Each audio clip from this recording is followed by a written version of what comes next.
This brings us directly to the issue of explosions. In the same interview where he praised the solidity of the Twin Towers, John Skilling stated, "I'm not saying that properly applied explosives, shaped explosives of that magnitude could not do a tremendous amount of damage. I would imagine that if you took the top expert in that type of work and gave him the assignment of bringing these buildings down with explosives, I would bet that he could do it." On September 11, there were dozens and dozens of loud explosions reported by firefighters, policemen, journalists, and regular citizens, both before and during the collapse of both towers. For all these explosions, however, the debunkers have a blanket explanation. The witnesses were confused. They were not real explosions. È interessante notare che tutti i testimoni che parlano di esplosioni le hanno sentite, nessuno le ha mai viste. There are things that happened inside the building, pieces coming loose as a result of the extreme impact, very well may have been interpreted as explosion. Molto spesso I profani parlano di explosion, ma non intendono strettamente la carica di dinamite che fa boom, parlano di botto, di boato, e il boato può essere dovuto a tante ragioni. What's an explosion sound like? Most people don't know because most people have never heard one. So any sharp, loud bang, that's probably an explosion. The fact is, most of the explosions were reported by firefighters and policemen, and no one knows how to recognize an explosion in a burning building better than they do. As we were getting our gear on and making our way to the stairway, there was a heavy-duty explosion. Everybody just started running for the door. Everybody was trapped. New York's bravest never had a chance. We really never even got to that close to the building. An explosion blew and it knocked everybody over. The whole time you're hearing boom, boom, boom, boom, boom. So I think I know an explosion when I hear it. In August 2005, the New York Times published 12,000 pages of oral histories, rendered in the voices of 503 firefighters and emergency personnel who were present at the Trade Center on September 11. Over 100 of them, 1/5 of the total, has reported explosions in the buildings prior or during the collapses. Regular citizens also seem quite capable of telling an explosion from a simple object falling to the ground. Something, either they blew the lobby up or something, because it blew the glass out of the doors and knocked us all down, and I got smoke and everything on me. I just feel a little shook up because I got blasted, so. Before proceeding, one thing should be known about controlled demolitions. Just like the Twin Towers, most modern buildings are built with a high redundancy factor in terms of structural strength. For this reason, a series of preliminary explosions is normally needed in controlled demolitions to weaken the structure before the actual collapse can be induced.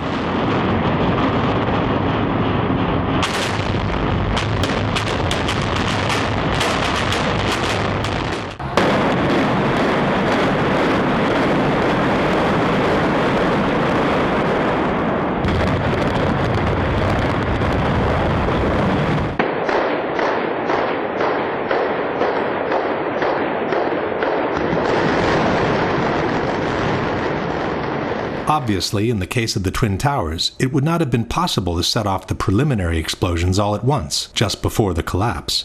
To make them less noticeable, it would have been wise to set them off at separate intervals, any time between the impacts of the planes and the collapse of the towers. For this reason, it's important to keep in mind the exact chronology of the events. 8:46, first impact into the North Tower. 9:03, second impact into the South Tower. 9:59, collapse of the South Tower. 10:28, collapse of the North Tower. 5:20 in the afternoon, collapse of Building 7. Witnesses normally call first explosion the one that came with the impact of the planes, while they call secondary explosions all those that took place in separate moments between the impacts of the planes and the collapse of the two towers. We got that first secondary explosion really got us spooked because we were in the building. Then there was those secondary explosions and then the subsequent collapses. We've heard reports of secondary explosions after the aircraft impacted.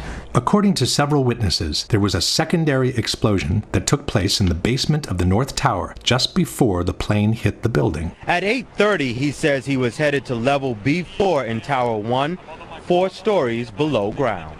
I go downstairs, the foreman tells me to go to remove the containers. As I'm walking by the main freight car of the building, in the corridor, that's when I got blown. I mean, the impact of the explosion of whatever happened. It threw me to the floor. Morelli then remembers a second explosion, separate from the first. I was racing. I was going towards the bathroom. All of a sudden, I opened the door. I didn't know it was a bathroom. And all of a sudden, a big impact happened again. And all the ceiling tile was falling down. The light fixtures were falling. According to the 9/11 Commission, it was the jet fuel pouring down the elevator shafts that caused the explosion in the basement. From the final report we read, a jet fuel fireball erupted upon impact and shot down at least one bank of elevators. The fireball exploded onto numerous lower floors, including the B4 level, 4 stories below the ground. But the witnesses described an explosion that took place in the basement before the impact of the plane. Very strong. Boom! An explosion so hard that pushed us upwards. Upwards. And it came from the basement between the B2 level and the B3 level. And at that moment, I thought it was the mechanical room where they have all the pumps and the generators for the building, that maybe a generator just blew up on the basement. Now, 20 years in the building, you know something that comes from the bottom and something that comes from the top. And when I went to verbalize that it was a generator, we hear, boom, all the way on the top, the impact of the plane on the top. 2 different events, 2 different times. There are others who remember several explosions after the one from below. It came from, I believe, at first we believed that it came from the mechanical room. Then we heard a series of other explosions that sounded up on the above levels of the building. I was in the B4 level, and on my way, I heard a bomb. So I says, probably the transformer again blew up. So I stepped back, finished what I had to finish, and I started towards the door again. And there come a big blast with a big ball of fire. The 2 separate explosions were recorded at a distance of about 9 seconds from each other during a business meeting that was taking place in a building nearby, One Liberty Plaza.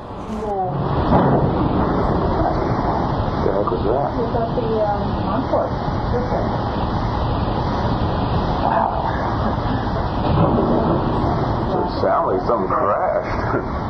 When faced with this precise question, the editors of Popular Mechanics chose not to answer it and fell back on the generic explanation of the jet fuel in the elevator shafts. Ask what your guys' explanation is for Willie Rodriguez's testimony that he heard, experienced, and his coworkers were actually burned by an explosion in the basement of the North Tower prior to the plane hitting, and this has been verified by at least 20 different eyewitnesses. Jim Meggs of Popular Mechanics. When the plane struck the buildings, they penetrated the internal core. Jet fuel poured down stairwells and elevator shafts, setting off secondary explosions. Not to mention the horrific impact of these fully loaded planes hitting the structure and causing an enormous swaying. It's interesting to note too that you still didn't address the fact that it was before Empire State Building crash back in 1945. But the explanation of the jet fuel in the elevator shafts has several problems of its own. First of all, there were no regular elevators connecting the basement to the top levels of the towers.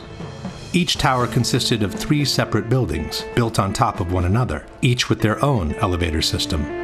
There were only 2 elevators connecting the lobby to the 44th and 78th floor. But the plane struck on the 95th floor, which means the fuel could not have poured down these elevator shafts. There were only 2 banks of elevators that went all the way from the basement to the top of the towers, and they were mostly used by maintenance people. In one of these elevators was Arturo Griffith. Well, I was on my way from B2 to 49th floor. Not only didn't Griffith get cremated by this supposed ball of fire, but he also remembers 3 separate explosions. And there was a loud explosion and the elevator dropped. When the elevator finally stopped, they had an explosion that bring the doors inside the elevator. And then they had another explosion on the panel that threw me, against the wall. Most importantly, the theory of the jet fuel in the elevator shafts fails to take into consideration the volumes involved. Each tower had an approximate volume of 2,160,000 cubic yards. The planes that hit the towers carried an estimated 10,000 gallons of fuel each at the time of impact. 10,000 gallons is the equivalent of 50 cubic yards. This in-scale graphic shows what 50 cubic yards look like next to the volume of the tower. Assuming that about half of the fuel was consumed in the initial explosion, we would be left with some 25 cubic yards of fuel available.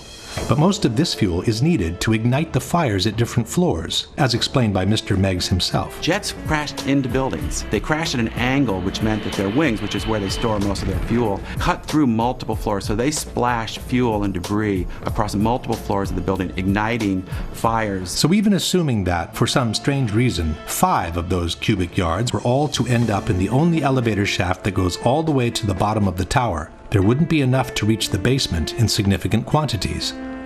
Your typical 10-foot by 30-inch backyard pool contains roughly 1,000 gallons of water, which is the equivalent of 5 cubic yards. Imagine dumping the water from this pool into this kind of elevator shaft with a drop of more than 1,000 feet below, and you'll get the idea of how much fuel can actually reach the bottom.